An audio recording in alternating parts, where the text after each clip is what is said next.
ସୌଦାମିନୀ ସୌଦାମିନୀ ମୋ ଛତାଟା କୋଉଠି ଅଛି? ଜଲ୍ଦି ଆଣ। ହଁ ହଁ ଯାଉଛି। ବାପା ଏଇ ନିଅ ତୁମ ଛତା। ହେଇଟି ଶୁଣୁଛ, ଟିକେ ଆଳତି ପାଇକି ଯାଅ। ନାଇଁ ନାଇଁ ଥାଉ।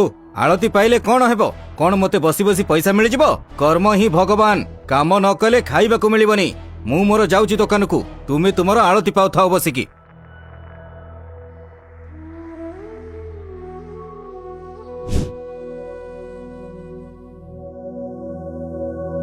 ସାନ୍ତେ ମୋର ଚାଉଳ 5 ସେର, ଡାଲି ସେରକ, ଇଏ ନିଅନ୍ତୁ ମୁଦ୍ରା।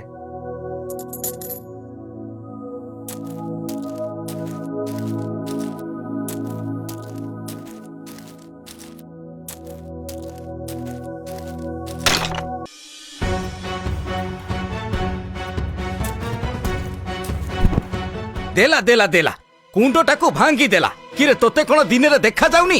ହଁ ସାନ୍ତେ ଅଜାଣତରେ ମୋର ଗୋଡ ବାଜିଗଲା, ମୋର ଭୁଲ ହେଇଯାଇଛି। ଭୁଲ ହେଇଯାଇଛି କହିଲେ କଣ ହବ? ଜାଣିଛୁ ଏହାର ଦାମ କେତେ? 100 ମୁଦ୍ରା। ତୋର 15 ଦିନ ମଜୁରୀ ଏଇ ମାସରେ କାଟିକି ଦେବି। ସାନ୍ତେ ଏମିତି କୁଣ୍ଡ ତ 5-10 ମୁଦ୍ରାରେ ମିଳୁଛି। ଏଇଟା ମୋ ବାପା ଅଜା ଅମଳର କୁଣ୍ଡ। ତୋତେ ମୁଁ 1000 ମୁଦ୍ରା ଦେବି। ତୁ ଏଇ କୁଣ୍ଡ ମତେ ଫେରେଇ ଦେଇ ପାରିବୁ? ତୋତେ 100 ମୁଦ୍ରା ଦବାକୁ ପଡିବ। ସାନ୍ତେ ଏମିତି ଅନ୍ୟାୟ କରନ୍ତୁନି, ମୋ ସଂସାର ଭାସିଯିବ। ସାନ୍ତେ ଭାସିଲେ ଭାସୁ, ମୁଁ କଣ କରିବି? କ୍ଷତି କରିଛୁ ମାନେ କ୍ଷତିପୂରଣ ଦବାକୁ ହିଁ ପଡିବ।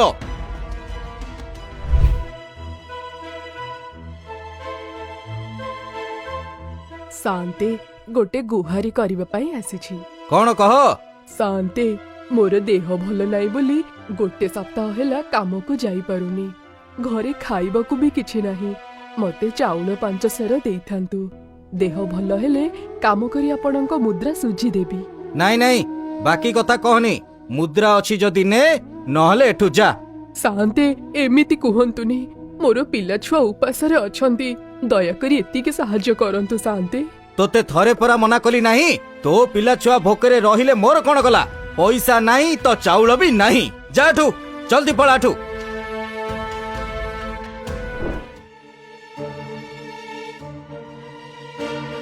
ସାନ୍ତେ ଜୁହାର, କୁଆଡେ ଯାଉଛନ୍ତି କି? ହଁ ମୁଁ ନରେଶ ପାଖକୁ ଯାଉଛି।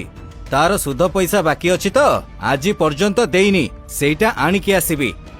ସାନ୍ତେ ଆଗକୁ ହୋଲି, ଗାଁରେ ମେଳଣ ହବ, ସେଥିପାଇଁ କିଛି ଚାନ୍ଦା ସାହାଯ୍ୟ କରନ୍ତୁ।